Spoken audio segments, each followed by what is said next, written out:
नमस्कार। राति 8 बजेको जनता समाचारमा स्वागत छ। म कावेरी पौडेल। म मिलन बजगाई। सबैभन्दा पहिले प्रमुख समाचार। शङ्कास्पदको मादिमा बस दुर्घटना हुँदा 15 जनाको मृत्यु, 4 जना गम्भीर घाइतेको धरानमा उपचार हुँदै।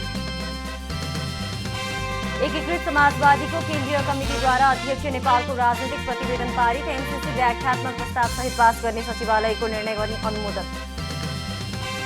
नेपाल बारको नयाँ नेतृत्वमा आकांक्षी बढ्दै, 25 सदस्यीय कार्यसमितिका लागि 75 जना उम्मेद्वार, अध्यक्षमा मात्र 8 जनाको उम्मेद्वार। युक्रेनको मारिउपोल स्थित प्रसुति अस्पतालमा रुसको आक्रमण, एक बालक सहित 3 जनाको मृत्यु। र फ्रेन्ड्स क्लब सर्वाधिक धनराशि खप्तर गोल्ड कप फुटबल प्रतियोगिताको फाइनलमा प्रवेश, उपाधिका लागि मनाङसँग खेल्ने।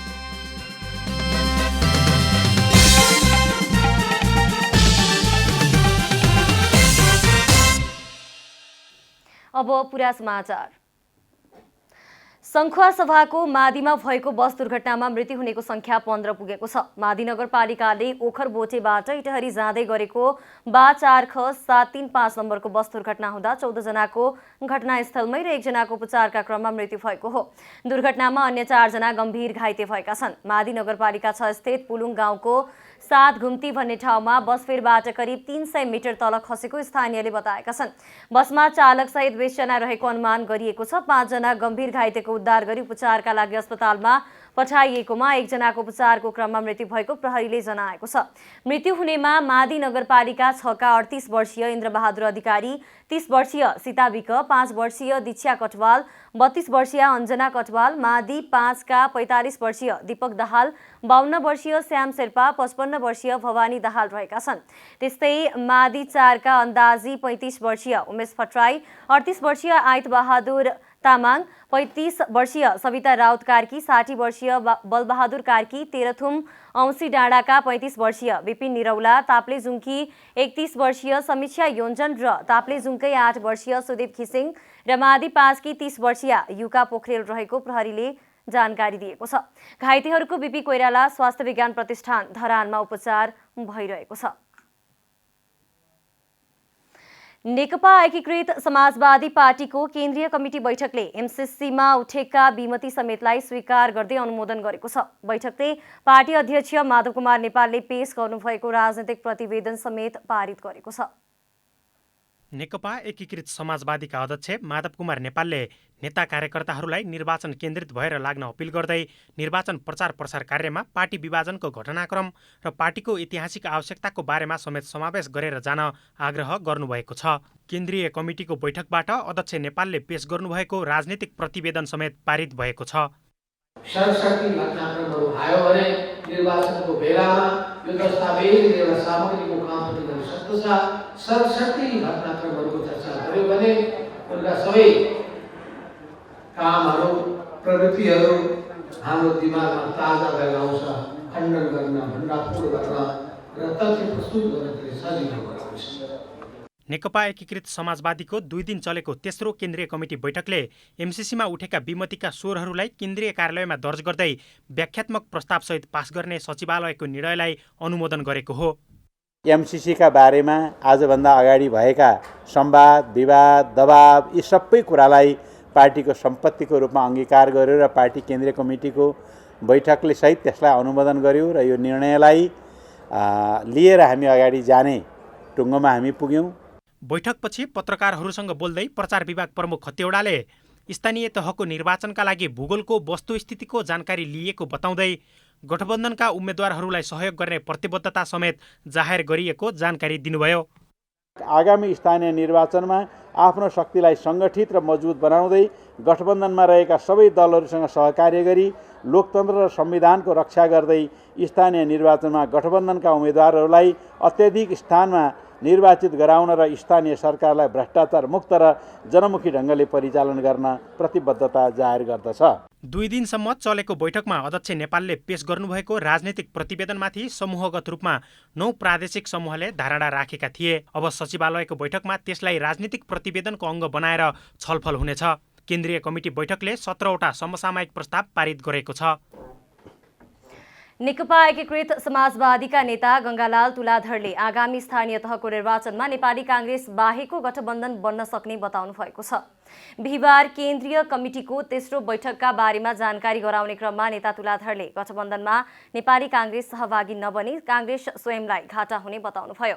नेता तुलाधरले स्थानीय तहको निर्वाचनमा नेपाली कांग्रेस गठबन्धनबाट छुट्टिने दोस्रो तहका नेताहरूको भनाई सस्तो लोकप्रियताका लागि मात्रै भएको बताउनुभयो।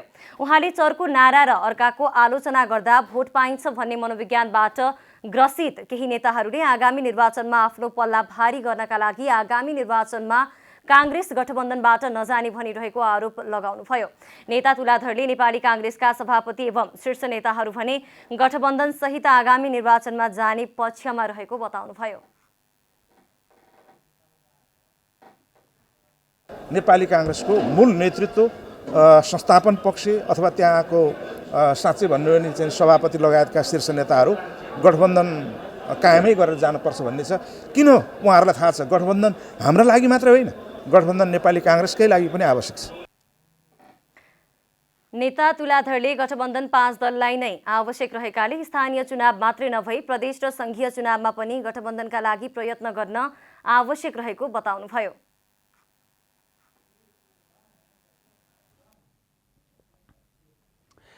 नेपाली कांग्रेसका महामन्त्री विश्वप्रकाश शर्माले नेकपा एमालेका अध्यक्ष केपी शर्मा ओलीलाई सैद्धान्तिक र वैचारिक बहसमा सहभागी हुन सुझाव दिनुभएको छ। महामन्त्री शर्माले निर्वाचन आयोग मतपत्रमा कस्तो रङ राख्ने भन्ने कुरामा स्वतन्त्र रहेको उल्लेख गर्दै रङको विषयलाई लिएर पूर्व प्रधानमन्त्री जस्तो व्यक्तिले खुद्रा बहस गर्न नमिल्ने तर्क गर्नुभयो।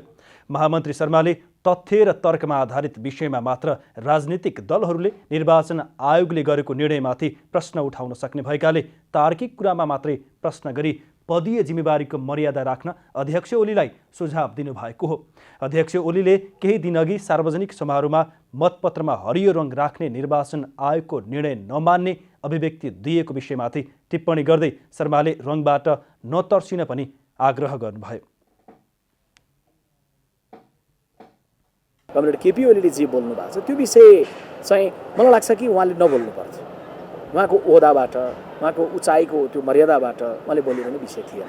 उहाँले भनिदिनु हो कि निर्वाचन आयोगले हरियो मतपत्र किन बनायो भनेर पहिलो दिन उहाँले हरियो सरियो मानिँदैन भन्ने ल्याङ्ग्वेज गरेर बोल्नुभयो। दोस्रो दिन उहाँले के बोलिदिनु भयो मोरङमा पुगेर भन्दाखेरि भने यो नेपाली कांग्रेस पार्टीलाई जिताउनका लागि मतपत्रलाई हरियो बनायो। महामन्त्री शर्माले निर्वाचन आयोगले मतपत्रमा हरियो रङ राखेर आफ्नो परम्परा र जिम्मेवारी पूरा गरेको भन्दै मतपत्रको रङबाट नडराउन आग्रह गर्नुभयो। कुन रङ राखिएको छ भनेर रङ्गतर्फ भन्दा पनि आफ्नो ढङ्ग सच्याउनतर्फ लाग्यो भने रङ्गले कसैलाई पोल्दैन भन्ने कुरामा हामी प्रष्ट छौँ। मतपत्रमा हरियो रङ देख्ने बित्तिकै यसरी तर्सिने हो भने मत परिणाम देखेपछि के होला? त्यसैले मतपत्र हेरेर नतर्स्यौँ, मत परिणाम हेरेर तर्सिनु पर्ने पनि दिन होला। त्यो बेलामा नतर्स्यौँ भन्न चाहिँ म अपिल आग्रह गर्न चाहन्छु। उहाँले आफूले सरकारको नेतृत्व गरेका बेला गरेका आश्वासनहरूको समीक्षा गर्न पनि अध्यक्ष ओलीलाई सुझाव दिनुभयो। अध्यक्ष ओलीले नेपाली कांग्रेसले आफ्नो मत चिन्ह हरियो रङको रहेको उल्लेख गर्दै सबैले हरियो रङ देखुन् भन्ने सोचाइबाट मतपत्रमा हरियो रङ राख्ने निर्णय गरेको आरोप लगाउनु भएको थियो। सांसदहरूले नागरिकले सहज ढङ्गले नागरिकता प्राप्त गर्न सक्ने गरी राष्ट्रिय सहमतिका साथ संसदमा विचाराधीन नागरिकता विधेयक पास गर्ने व्यवस्था मिलाउन सरकारलाई सुझाव दिएका छन्। नागरिकको पहिचानसँग जोडिएको विषय भएकाले विधेयक लामो समयसम्म संसदमा अड्काएर राख्न नमिल्ने तर्फ पनि उनीहरूले सरकारको ध्यानाकर्षण गराएका छन्। गृह मन्त्रालयले गरेको छलफलमा सहभागी सांसदहरूले नागरिकताको विषय राजनैतिक रूपमा आम सहमति बन्नुपर्ने आवश्यकतातर्फ गृहमन्त्रीको ध्यानाकर्षण गराएका हुन्। कानून न्याय तथा मानवाधिकार समितिका सभापति कृष्णभक्त पोखरेलले नागरिकता सम्बन्धी विधेयकका सम्बन्धमा जबरजस्त अस्पष्टता ल्याउने प्रयास नगर्न आग्रह गर्नुभयो। उहाँले संविधान अनुसार नै सम्बन्धित समितिले आवश्यक प्रक्रिया पूरा गरी प्रतिवेदन पेश गरिसकेकोले त्यसबारे थप छलफलको आवश्यकता नरहेको तर्क गर्नुभयो। संविधानमा अझ फुल स्टप पनि चेन्ज नगरी ह्रस्व दीर्घ पनि चेन्ज नगरी संविधान र समितिको प्रतिवेदनको आधारमा दुईटा चीजको चाहिँ निकास खुलोस् तत्काल। त्यो बच्चा त्यही जन्मेको छ, उसको बाउ आमा दुवैसँग नेपाली नागरिकता छ। अनि हामी चाहिँ अझै पनि कार्यविधि बनाउनु पर्ला, के पर्ला, कसो पर्ला होइन, सिधा अब ऐन बनेपछि सिधै नागरिकता पाउने गरी जे विधि लेख्नुपर्ने त्यो लेख्ने गरी हामीले प्रबन्ध गर्नु पर्यो। कहीँ छुटेको छ भने त्यताबाट छलफल गरौँ। अब यसमा अरू सैद्धान्तिक छलफलको कुनै अर्थ छ भन्ने मलाई लाग्दैन। त्यस्तै नेपाली काङ्ग्रेस संसदीय दलकी सचेतक पुष्पा भुसालले नागरिकताको विषय आम जनतासँग जोडिएको विषय भएकाले दलीय सहमतिबाट नागरिकता विधेयकलाई अगाडि बढाउनु पर्ने धारणा राख्नुभयो। सदनबाट नागरिकता छिटो पास गर्नुपर्छ भने आम नेपाली जनताको माग छ, लाखौँ लाख सन्तानको नेपाली जनताको आवाज छ भने यसलाई आम जनताको जीवनस्तरसँग, घरसँग, जीवनस्तरसँग, डेभलपमेन्टसँग, क्यारियरसँग जोडिएको विषयवस्तु हो नागरिकता। यसलाई चाहिँ आम जनताको सँग जोडिएको विधेयक हो भनेर सबै दलले सहमतिबाट, माननीय मन्त्रीज्यू सहमतिबाट यो बिललाई अगाडि बढाउनुपर्छ भन्ने हाम्रो माग। नेकपा माओवादी केन्द्रका प्रमुख सचेतक देव गुरुङले आर्थिक सामाजिक अधिकारमा रोकावट नहुने र राजनैतिक अधिकार प्राप्तिका लागि मात्रै 7 वर्षको समय तोकिएकाले विदेशी महिलाले नेपालको अङ्गीकृत नागरिकता लिने सम्बन्धमा समितिले गरेको व्यवस्थामा नै सहमति कायम गरी अघि बढ्नुपर्ने सुझाव दिनुभयो। खास गरी अङ्गीकृत नागरिकताको सन्दर्भमा चाहिँ जुन समितिले जुन प्रावधानहरू राखेर चाहिँ प्रस्ताव प्रतिवेदन लिएर आएको छ त्यसैमा सहमति जुटाएर अगाडि बढ्ने प्रयास गरौँ भन्ने चाहिँ मेरो आग्रह हो। लोकतान्त्रिक समाजवादी पार्टीका सांसद लक्ष्मणलाल कर्णले नागरिकता विधेयकमा उल्लेखित विषयमा राखिएको नोट अफ डिसेन्टलाई नजरअन्दाज गरी बहुमतको आधारमा पास गर्ने गल्ती भए विद्रोह हुने चेतावनी दिनुभयो। जनपक्षीय विषय हो, जनतासँग जोडिया विषय हो, नभए यसमा नोट अफ डिसेन्ट किन आयो?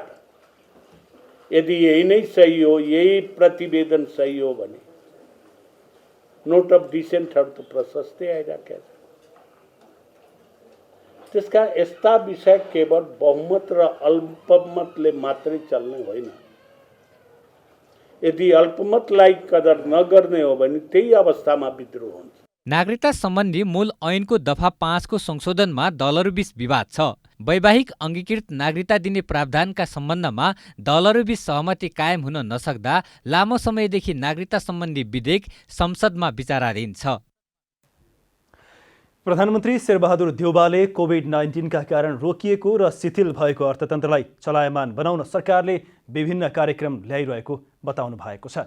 बिहिबार वीरगञ्जमा आयोजित नेपाल घरेलु तथा साना उद्योग महासङ्घको 25औं राष्ट्रिय महाधिवेशनको उद्घाटन गर्दै उहाँले कोरोनाका कारण देशको अर्थतन्त्रमा पुर्याएको क्षतिलाई पुनः पहिलेकै अवस्थामा फर्काउने गरी सरकारले काम गरिरहेको बताउनु भएको हो। प्रधानमन्त्री देउवाले घरेलु तथा साना उद्योग अर्थतन्त्रको मेरुदण्ड भएकाले यो बिना देशमा आर्थिक सामाजिक रूपान्तरण हुन नसक्ने बताउनुभयो। सरकारले कि बढाएको औद्योगिक क्षेत्र, विशेष आर्थिक क्षेत्र, औद्योगिक ग्राम तथा पूर्वाधार विकासका कार्यक्रमहरू, उद्योगमा आवश्यक सिपयुक्त जनशक्ति उपलब्ध गराउने कार्यस्थलमा आधारित रोजगारमूलक कार्यक्रम, उद्योग व्यवसाय कार्यक्रम लगायतका कार्यक्रमको सफल। प्रधानमन्त्री देउवाले अर्थतन्त्र बलियो बनाउनमा घरेलु तथा साना उद्योगको योगदान अनुसार सरकार सहयोग गर्न प्रतिबद्ध रहेको जिकिर समेत गर्नुभयो। कानुन व्यवसायीहरूको छाता संगठन नेपाल बार एसोसिएसनको अध्यक्ष पदका लागि 8 जनाले उम्मेदवारी दिएका छन्। आगामी चैत्र 19 गते हुन लागेको नेपाल बार एसोसिएसनको 25 सदस्यीय नयाँ कार्य समितिका लागि 75 जना उम्मेदवार रहेको नेपाल बारको निर्वाचन समितिले जनाएको छ। अध्यक्ष पदका लागि मात्र 8 जना उम्मेदवार रहेका छन् भने 8 उपाध्यक्षका लागि 19 जना उम्मेदवार रहेका छन्। त्यस्तै महासचिवमा 6 जना र कोषाध्यक्षमा 3 जना उम्मेदवार रहेका छन् भने 14 सदस्यका लागि 39 जना उम्मेदवार रहेका छन्।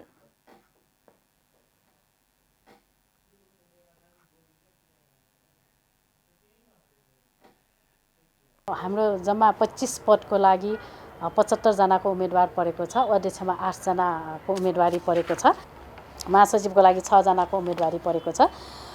कोषाध्यक्ष 1 जनाको लागि 3 जनाको उम्मेदवारी परेको छ भने त्यसपछि हाम्रो सदस्यहरूमा चाहिँ क्लस्टरहरू छुट्याइएको छ र यसपटक हाम्रो अध्यक्षमा 8 जनामा 2 जना महिला अध्यक्षले पनि उम्मेदवार दिनुभएको, अध्यक्षमा महिलाहरूले नै उम्मेदवार दिनुभएको छ भने महासचिवमा 1 जना महिलाले उम्मेदवार दिनुभएको छ।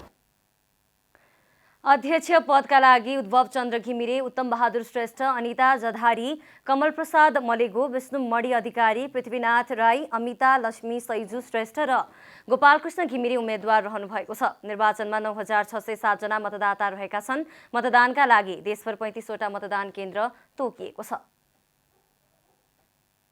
कार्यक्रमहरूको तयारीमा चाहिँ हामी लागेका छौँ। हाम्रो निर्वाचन आचार संहिता तयार भइसकेको छ, निर्वाचन निर्देशिका तयार भइसकेको छ। हाम्रो 35 ठाउँमा नेपाल राज्यभरि चाहिँ 35 ठाउँमा मतदान केन्द्रहरू रहेको छ, र हाम्रो यो उसमा चाहिँ नि हामीले 35 वटा मतदान केन्द्रमा चाहिँ हामीले स्थानीय निर्वाचन समिति अन्तर्गत स्थानीय निर्वाचन अधिकृतहरू हामीले चाहिँ चयन गर्नेछौँ। नेपाल बार एसोसिएसनको नयाँ नेतृत्व चयनका लागि हुन लागेको यस पटकको निर्वाचनमा सत्तारूढ नेपाली कांग्रेस, नेकपा माओवादी केन्द्र र एकीकृत समाजवादी निकट कानून व्यवसायी र प्रमुख प्रतिपक्ष एमाले निकट कानून व्यवसायी बीच प्रतिस्पर्धा हुने देखिएको छ। काठमाडौँको बसन्तपुर अगाडि विधिवत रूपमा बिहिबार बिहान चिर ठड्याइएसँगै फागुन सुरु भएको छ। फागुन शुक्ल अष्टमीको बिहान शुभ साइत पारेर बाजा गाजा सहित रङ्गीचङ्गी ध्वजा पताकाले सिंगारिएको चिर उठाइएको हो। चिर ठड्याउन नेपाली सेना, गुर्जुको पल्टन लगायतले सहयोग गरेका छन्। यही चैत्र 3 गते काठमाडौँ उपत्यका लगायत पहाडी भेगमा होली खेलेर फागु पर्व मनाइन्छ भने तराईका विभिन्न जिल्लामा भोलिपल्ट अर्थात् 4 गते फागु पर्व मनाइने प्रचलन छ। प्राचीन समयमा प्रहलादले शिव शक्तिको आराधना गरेपछि त्यस्तो आध्यात्मिक गतिविधि मन नपराएर उनको सुनियोजित रूपले हत्या गर्ने उद्देश्यले होलिकाले उनलाई लिएर बलिरहेको आगोमा हाम फाल्दा प्रहलादलाई केही नभएको तर आगोले नजल्ने वरदान पाएकी होलिका आफै जलेर नष्ट भएको कथा हिन्दू धर्मशास्त्रमा उल्लेख छ। अन्ततः सत्यको विजय हुने मान्यताका साथ सोही बेलादेखि फागु पूर्णिमाका दिन होली पर्व मनाइँदै आइएको धार्मिक विश्वास छ। स्वास्थ्य तथा जनसङ्ख्या मन्त्री विरोध खतिवडाले मृत्यु पश्चातको अङ्गदान गर्न आग्रह गर्नुभएको छ। बिहिबार विश्व मृगौला दिवसको अवसरमा विभिन्न सङ्घ संस्थाले संयुक्त रूपमा आयोजना गरेको प्रभात फेरी लगायतका कार्यक्रममा भाग लिँदै मन्त्री खतिवडाले मृत्यु पश्चात अङ्गदान गर्न सबैलाई आग्रह गर्नुभएको हो। मृत्यु पश्चातको अङ्गदान गरेमा मृगौला पीडितहरूले पनि धेरै सुविधा पाउने उहाँले बताउनुभयो। मन्त्री खतिवडाले पहिले मृगौला दान गर्न पाउने समूह साँघुरो भएको उल्लेख गर्दै हाल सरकारले सो समूहलाई ठूलो बनाएको बताउनुभयो। नाता पर्ने जति सबैले मृगौला दान गर्न सक्ने उहाँले स्पष्ट पार्नुभयो।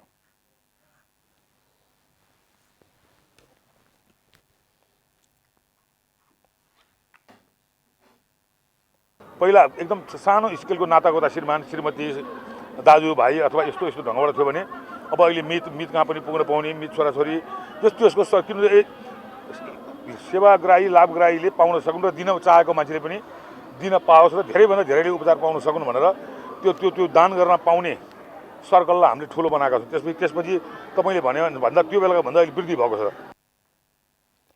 मन्त्री खतिवडाले मृगौला प्रत्यारोपण गरेका व्यक्तिहरू पनि मृगौला नफेरेका व्यक्तिहरू जस्तै स्वस्थ हुन सक्ने भन्दै आत्तिन नहुने बताउनुभयो। मृगौला प्रत्यारोपण गरेका व्यक्तिहरूले चिन्तित भएर आफूलाई कमजोर बनाउन नहुने उहाँको भनाइ छ। हामी मनबाट अनेक पैसाबाट आत्तिन पर्दैन। दुईटा मध्ये हामीले एउटा दान गर्दाखेरि पनि हाम्रो शरीरमा त्यति ठुलो समस्या आउँदैन र मृगौला फेरेका मान्छेहरूले पनि आफूलाई मन कमजोर बनाएर म बिरामी छु, मेरो मृगौला फेर्यो भनेर चाहिँ त्यस्तो चिन्तित हुन पर्दैन। 10 मार्चको दिन मनाइने विश्व मृगौला दिवस नेपालमा पनि विभिन्न जनचेतनामूलक कार्यक्रम गरी मनाइएको छ।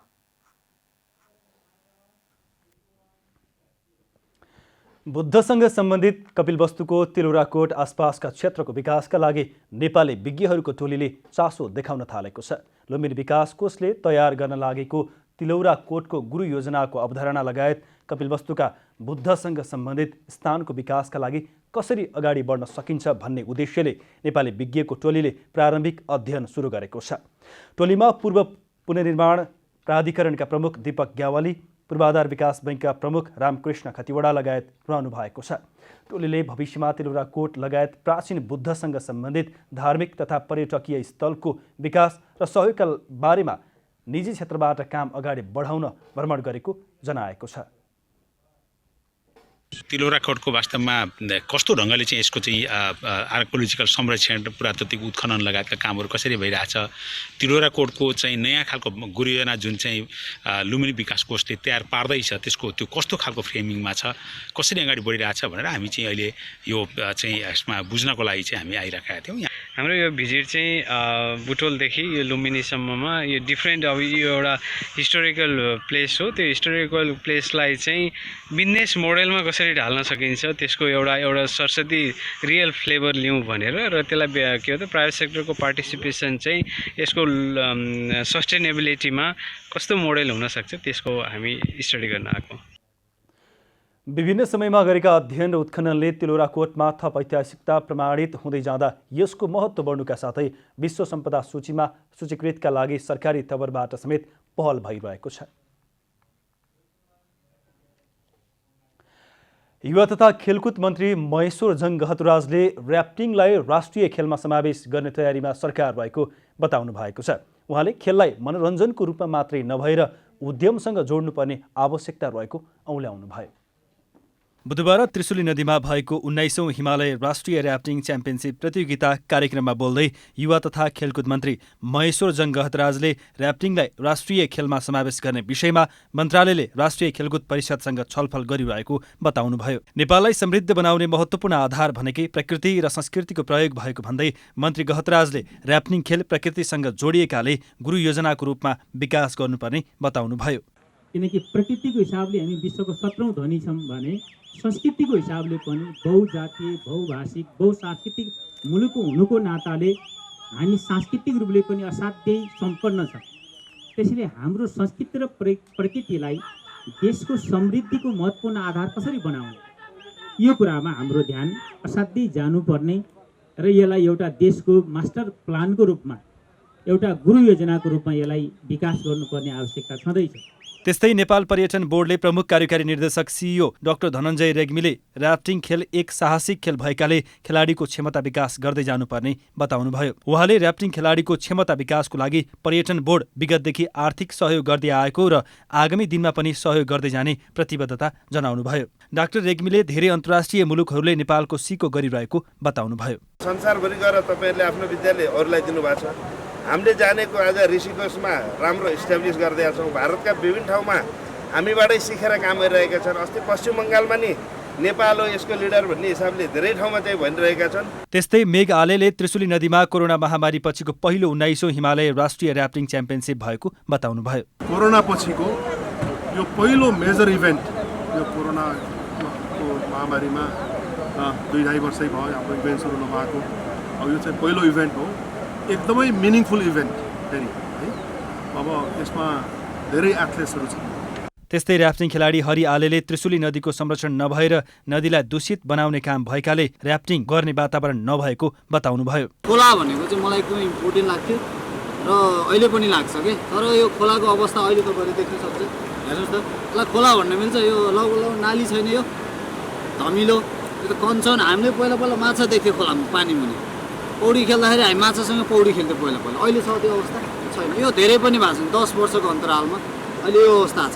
खेलाडी आलेले त्रिशुलीमा कुनै पनि हालतमा विद्युतीय ड्याम बन्न नहुने बताउनुभयो। उहाँले यदि ड्याम बन्यो भने र्याफ्टिङ नै बन्द हुने दावी गर्नुभयो। सोलुखुम्बुको लिखुपिके गाउँपालिकाको वडा नम्बर 3 मा रहेको हिमगङ्गा माविको पक्की भवन लामो समयसम्म बन्न नसक्दा अलपत्र परेको छ। विद्यार्थी पुरानै भवनमा पढ्न बाध्य छन् भने गाउँपालिकाको आँगनमै रहेको भवन नबन्दा गाउँपालिका र विद्यालय प्रशासनमाथि प्रश्न उठिरहेको छ। यता गाउँपालिकाले तत्काल भवन बन्ने आश्वासन दिइरहेको छ। इस्टिमेट भइसकेपछि अहिले हामीसँग अलरेडी 24 लाख जति पैसा गाउँपालिका, वडा र हाम्रो चाहिँ समन्वय इकाइको खातामा रहेको पैसा गर्दा लगभग 24-25 लाख पैसा छ। यो आर्थिक वर्षभित्र यो अधुरो भवन, यसमा कसैलाई व्यक्तिगत लान्छना नलाऊ, विद्यालयको पनि गलत होइन र यहाँ विद्यालयको पहिलो तला बनेको छ भने दोस्रो तला अलपत्र परेको छ। विद्यालय भवन निर्धारित समयमा किन निर्माण भएन भन्ने प्रश्नमा विद्यालयका प्रधानाध्यापकले यही आर्थिक वर्षभित्र भवन बन्ने बताएका छन्। तत्कालै त्यसको लागि त तुरुन्तै हामी बैठक बोलाएर आयोजित गराएर उपभोक्ता समितिलाई जिम्मा दिएर हामी सम्पन्न गराउनेतिर अग्रसर हुन्छौँ। आर्थिक वर्ष 2074-75 तत्कालीन जिल्ला शिक्षा कार्यालय सोलुखुम्बु मार्फत विनियोजित 4 कोठे भवन हालसम्म निर्माण नभई बेरोजी रहेकाले यथाशीघ्र यही आर्थिक वर्षभित्र उक्त कार्य सम्पन्न गरिने बताइएको छ। विद्यालयले तत्कालीन जिल्ला शिक्षा कार्यालय मार्फत बुझेको रकम चाहिँ बेरोजगार रूपमा चाहिँ फिर्ता गर्नुपर्ने अवस्था हुनसक्छ। त्यसो हुँदाखेरि विद्यालयलाई मैले त्यो अनुरोध गरिराखेको छु र यो आर्थिक वर्षभित्र चाहिँ यो भवन चाहिँ निर्माण सम्पन्न गर्न मैले यसरी अनुरोध गरेको अवस्था। लिखुपिके गाउँपालिकामा जम्मा 22वटा विद्यालय मध्ये हिमगङ्गा मावि 12 कक्षासम्म अध्ययन गर्ने एक मात्र विद्यालय हो। अब आर्थिक समाचार।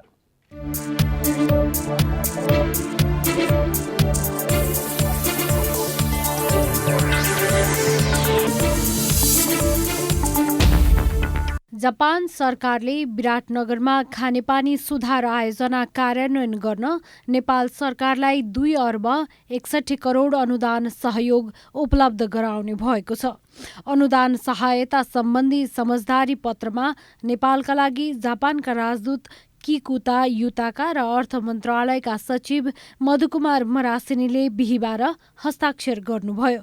उक्त आयोजनाले विराटनगरको खानेपानी क्षेत्रलाई फराकिलो बनाउँदै खानेपानी सुविधाको पुनः निर्माण र विस्तार गरी विराटनगर सहरका जनताको जीवनस्तर उकास्ने लक्ष्य लिएको छ। हाल विराटनगरका बासिन्दा दैनिक घरायसी उपयोगका लागि पानी लिनका लागि इनारमा भर पर्नु परेको छ भने खानेपानी अभावका कारण सर्वसाधारण प्रभावित भएका छन्। श्रम, रोजगार तथा सामाजिक सुरक्षा मन्त्री कृष्ण कुमार श्रेष्ठले त्रिभुवन अन्तर्राष्ट्रिय विमानस्थलमा राखेको श्रम डेस्क हटाउनु भएको छ। वैदेशिक रोजगारीमा जाने श्रमिकहरूलाई लक्षित गरेर विमानस्थलमा राखिएको श्रम डेस्क बुधबारदेखि हटाइएको हो। श्रम डेस्कले वैदेशिक रोजगारीमा जाने श्रमिकहरूलाई दुःख दिएको गुनासो आएको भन्दै मन्त्री श्रेष्ठले श्रम डेस्क हटाउन निर्देशन दिनुभएको हो। श्रम डेस्क हटाउनका लागि मन्त्री श्रेष्ठ सहितका अधिकारीहरू विमानस्थल पुग्नु भएको थियो। विमानस्थलमा श्रमिकहरूका लागि यसअघि अर्को दर्जा जसरी छुट्टै गेट बाट प्रवेश दिने गरिएकोमा अब जुनसुकै गेटबाट पनि प्रवेश गर्न पाउने व्यवस्था समेत मिलाइएको छ। श्रमिकको प्रस्थानलाई छिटो छरितो बनाउन 3वटै प्रवेशद्वारबाट प्रवेश पाउने व्यवस्था गरिएको छ। सरकारले सुपारी, केराउ र मरिच आयात खुल्ला गरेको छ। उद्योग विभागको सिफारिसमा औद्योगिक प्रयोजनका लागि मात्रै सुपारी, केराउ र मरिच आयात खुल्ला गरिएको हो। बिहिबार राजपत्रमा सूचना प्रकाशित गर्दै उद्योग वाणिज्य तथा आपूर्ति मन्त्रालयले उद्योगले आफै आयात गर्न सक्ने व्यवस्था गरी चालु आर्थिक वर्ष 2078-79 को लागि आयात अनुमति प्रदान गर्न स्वीकृति दिने गरी सूचना जारी गरेको जनाएको छ।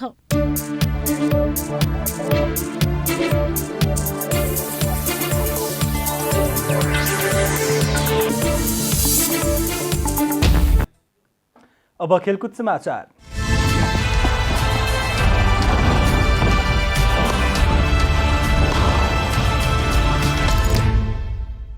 फ्रेन्ड्स क्लब सर्वाधिक धनराशिको 5औं मुख्यमन्त्री Sudurpashchim Khaptad gold cup football प्रतियोगिताको फाइनलमा प्रवेश गरेको छ।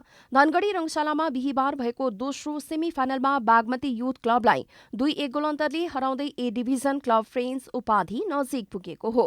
फ्रेन्ड्सलाई जित दिलाउन जमौल एन्थोनी फ्रान्कोइस र राजीव लोप्चनले 1-1 गोल गरे। बागमतीका ड्याडी वाम्बा जुनियरले 1 गोल फर्काए। अब फ्रेन्ड्सले उपाधिका लागि मनाङ मर्स्याङ्दी क्लबको सामना गर्नेछ। पहिलो सेमी फाइनलमा हिमालयन शेर्पालाई पेनाल्टीमा 4-2 गोल अन्तरले हराउँदै मनाङ फाइनलमा प्रवेश गरिसकेको छ। आयोजक सुदूरपश्चिम 11 स्पोर्ट्स क्लब धनगढीले आयोजना गरेको प्रतियोगिताको विजेताले 21 लाख नगद प्राप्त गर्नेछ। उपविजेता टोलीले 10 लाख नगद प्राप्त गर्नेछ। घरेलु टोली झापा 11 फुटबल क्लब 5औं झापा गोल्ड कपको सेमिफाइनलमा प्रवेश गरेको छ। बिहिबार भएको अन्तिम क्वार्टर फाइनलमा पाहुना टोली सिक्किमको रेड पाण्डा फुटबल क्लबलाई 5-1 को गोलन्तरले पराजित गर्दै झापा 11 सेमिफाइनलमा प्रवेश गरेको हो। झापा 11 का लागि विमल घरती मगर, विशाल राई बी, विश्वास श्रेष्ठले गोल गरेका थिए। रेड पाण्डाले झापा 11 लाई 1 गोल उपहार दियो। रेड पाण्डाले 1 गोल फर्कायो। उसका लागि 66 मिनेटमा पेनाल्टी मार्फत योगेश मगरले गोल गरे। बिहिबारको खेलको प्लेयर अफ द म्याच विजयी टोली झापाका विश्वास श्रेष्ठ भए। उनले नगद 9,979 रुपैयाँ प्राप्त गरे। यो सँगै 5औं संस्करणको झापा गोल्ड कपको क्वार्टर फाइनलको समीकरणका खेल पूरा भएका छन्। जितसँगै झापाले शनिबार सङ्कटा क्लबसँग फाइनल प्रवेशका लागि प्रतिस्पर्धा गर्नेछ। शुक्रबारको पहिलो सेमी फाइनल खेल त्रिभुवन आर्मी फुटबल क्लब र सातोबाटो युथ क्लब बीच हुनेछ। शहीद स्मारक बी डिभिजन फुटबल लीग अन्तर्गत श्री कुमारी क्लब र रानी पोखरी कर्नर टिम आरसिटीले बराबरी खेलेका छन्। इन्फा कम्प्लेक्समा बिहिबार भएको खेलमा श्री कुमारी र आरसिटीले 1-1 गोलको बराबरी खेले। 3 खेल खेलेको श्री कुमारीको यो लगातार तेस्रो बराबरी हो। यता आरसिटीले भने 3 मध्ये 1 खेल जित्दा 1 मा बराबरी तथा 1 खेलमा पराजय भोगेको छ। आरसिटीको 4 तथा श्री कुमारीको 3 अङ्क छ। श्री कुमारीका लागि सुजन राज गौतमले गोल गरे भने आरसिटीका लागि प्रज्वल गुरुङले गोल गरे। खेलको 4औं मिनेटमा सुजनले श्री कुमारीलाई सुरुवाती अग्रता दिलाए, तर त्यसको 1 मिनेट बित्न नपाउँदै आरसिटीका प्रज्वलले गोल गर्दै खेललाई बराबरीमा पुर्याएका थिए।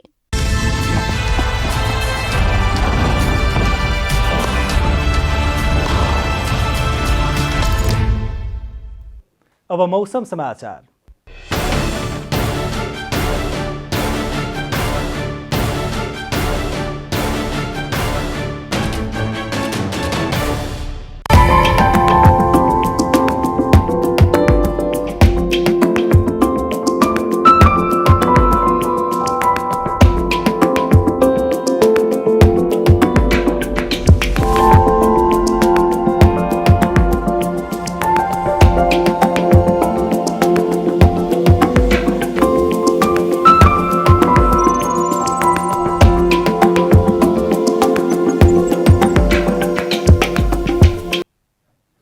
अन्त्यमा आजको डायरी।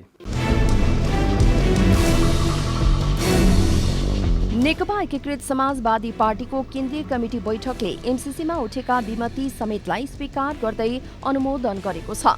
बैठकले पार्टी अध्यक्ष माधवकुमार नेपालले पेश गर्नुभएको राजनीतिक प्रतिवेदन समेत पारित गरेको छ। नेकपा एकीकृत समाजवादीको 2 दिन चलेको तेस्रो केन्द्रीय कमिटी बैठकले एमसीसीमा उठेका विमतिका स्वरहरूलाई केन्द्रीय कार्यालयमा दर्ज गर्दै व्याख्यात्मक प्रस्ताव सहित पास गर्ने सचिवालयको निर्णयलाई अनुमोदन गरेको हो।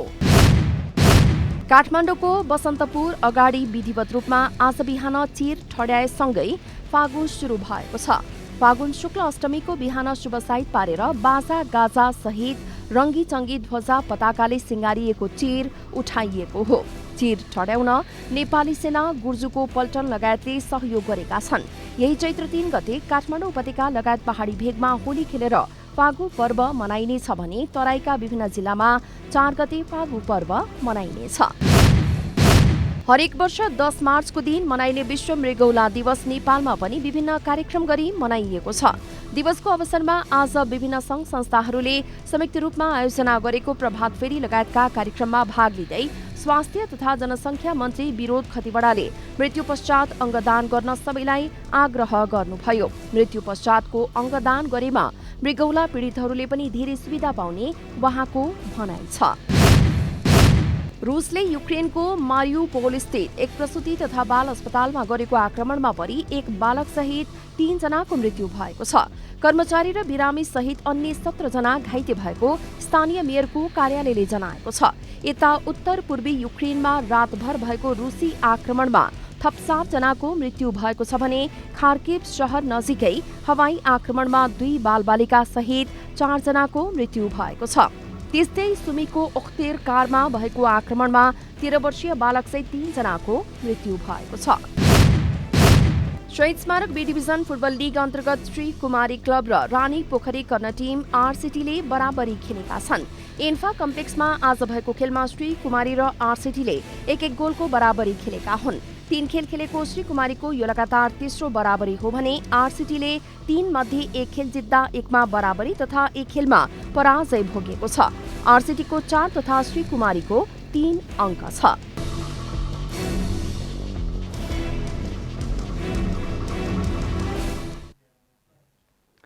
जनता समाचार अहिलेलाई यति नै। जनताद्वारा जनताका लागि प्रसारित जनता टेलिभिजनका कार्यक्रमहरू युट्युब, ट्विटर, फेसबुक र हाम्रो वेबसाइट जनतासमाचार.com मा पनि पढ्न र हेर्न सक्नुहुनेछ। नमस्कार।